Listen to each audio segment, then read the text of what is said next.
Tatlong major incidents at halos 200 minor incidents na itala ng Manila Local Government Unit sa nagpapatuloy nga na translasyon 2026. Nasa linya si Bombo Bea Piniza.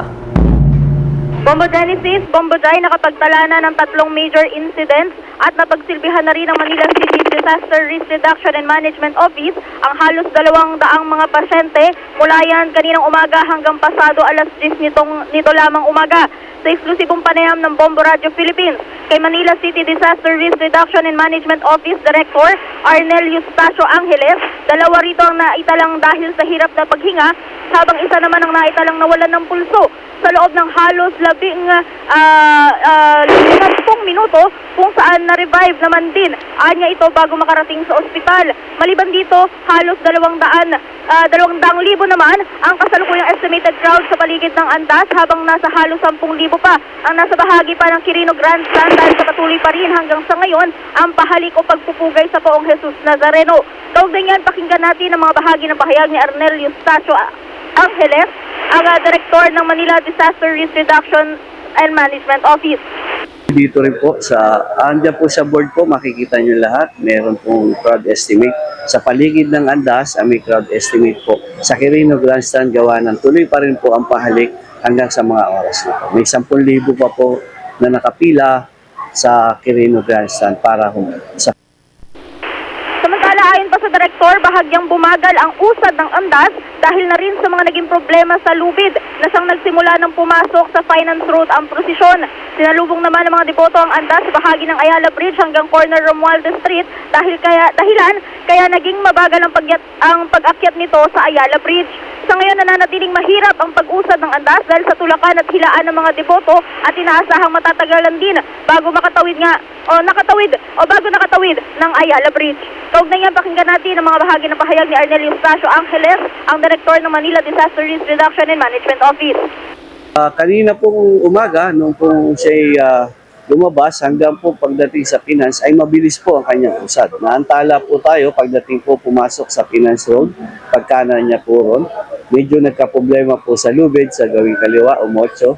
Yun po ang report po ng mga ihos natin. Kaya po medyo natagalan. At ngayon po, pagdating na naman po dito sa San Marcelino PNU, ay nasa lubong naman po niya yung makapal na tao naman po.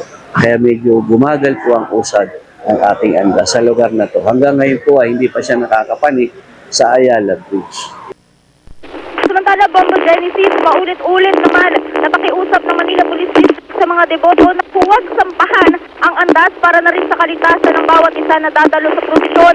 Ikakita din anya ng mga dadalo na sila ay mga tunay na deboto na alam ang simbolismo at pagkilala sa Poong Jesus Nazareno. Kaya dapat ay makinig ang mga ito sa mga panawagan at maiwasan ang madagdagan pa ang mga insidenteng maitatala ng lokal na pamahalaan ng Maynila. Kaugnay yan, pakinggan naman natin ang tinig ni Police Major Filipines, ang tagapagsalita ng Manila Police District. Yung po yung patuloy natin pinapakiusap sa kanila. Ito pong ginagawa natin. Matagal pong preparasyon ito at taon-taon po ginagawa natin dito. At patuloy po tayo nakikiusap sa kanila na ito po yung panahon ng sabi nga natin pagdinilay-nilay. No? Ito po yung panahon na sabi nga natin, tignan po natin na yung ating pagkilala po sa ating lumika. Ipakita po natin na tayo po talaga ay deboto at hindi po tayo panatiko. Sa ngayon, Bombo Genesis, Bombo Jai, patuloy naman na pinaprepara ng Manila Disaster Risk Reduction and Management Office ang naging mga datos na naitatala as of the moment. Dahil ngayon, yung isa sa may incident na naitala kaninang umaga ay naitala ng casualty. Isang media personnel, isang photojournalist ang nasawi dahil sa heart attack habang nagkakaroon siya o nag-cover siya ng mismong pagpupugay sa Quirino Grandstand. Pasado yan kaninang alas 3 na madaling araw.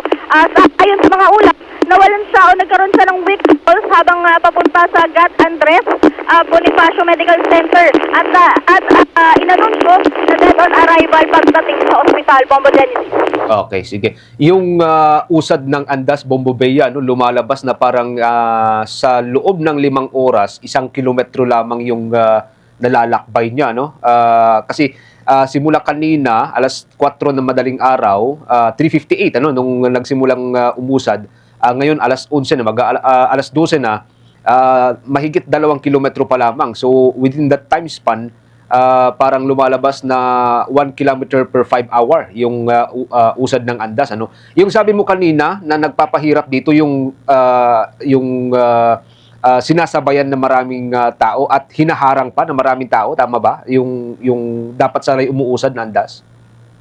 Bombo Genesis, actually kanina nung nasa bahagi tayo ng finance road, nakita talaga natin, no, kasi talaga nag-umpisa yung pagharang o pagsalubong ng mga tao dito sa ating Poong Jesus Nazareno. Talaga nagkaroon ng problema, no, kaya bahagya talagang bumagal yung usad ng naging prosesyon magmula yan kaninang umaga sa bahagi ng finance road. At yun hanggang ngayon, kakababa niya lang ng Ayala Bridge.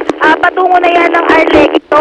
So, matagal talaga yung naging pagbaba ng prosesyon mismo doon sa Ayala Bridge dahil nga sinalubong na siya ng mga deboto. Actually, pinagbawalan na to, no, ng pamunuan ng Manila Police District. Actually, hinarangan na din yan. Ngunit nga dahil nga marami yung mga deboto ay inalis din to kanina para sana maiwasan itong pagsalubong at maging tuloy-tuloy yung daloy ng prosesyon, Bombo Genesis. 4 na kilometro pa yung babagtasin, ano, ng andas, Bombo Bea. Si Bombo Jai, may mga dagdag na katanungan din, Bombo Jai. Bea, as of this moment, alas 12 ng tanghali, kumusta yung lagay ng panahon dyan sa area na iyong kinakatayuan? Bombo Jai, dito sa Kartilya ng Katipunan sa bahagi ng lungsod ng Maynila, malapit lamang ito, no, sa mismong tawag dito, munisipalidad o municipal hall ng Manila City. Medyo makulimlim na yung panahon natin ngayon at mahangin. Kaya naman baka inaasahan din ng ilang mga deboto natin na umulan mamaya o bahagyang magkaroon ng mga pag-ambon. Paalala na lamang din ng pamunuan ng Maynila o ng lokal na pamahalaan ng Maynila na magdala tayo ng payong para pang-iwas sa mainit na panahon at maging sa pag-ulan mamaya kung sakali, Bombo Jai. At sa ating monitoring dito sa mga debotos na nagkakasiksikan, yung mahirap nga dito, nagpapabagal sa pag-usad nitong andas, Bombo Bea, ay yung mga deboto na they're going through different directions, hindi isang linyahan lamang or isang direksyon lamang yung pinupuntahan nila. So, kumusta yung aksyon naman ng mga otoridad pagdating sa ganyang flow, Bombo Bea? Actually, batay dun sa mga nagiging ulat ng mga ihos na nandoon na umaagapay sa prosesyon o dun sa mismong andas, talagang hirap silang pigilan itong mga deboto natin. O talagang nahihirapan silang pigilan na sumampa itong mga deboto. At ang pinakamahirap na part dito ay yung mismong tali na hinahawakan ng mga deboto. Misulang bituka na sa sobrang dami ng direksyon na tinutungo nito. At talagang naliligaw yung andas kung saan ito patungo, no? Kaya naman ngayon, yung mga otoridad natin talagang puspusan yung kanilang pagsabi o pagpapaalala sa mga deboto na pigilan natin yung mga ganitong klaseng aksyon para maging tuloy-tuloy yung daloy na magiging prosesyon, Bombo Jai. Okay. Sige, from time to time, maki-update pa rin tayo dyan sa may nagpapatuloy na traslasyon, Bombo Bea. Maraming salamat. Ingat ka dyan.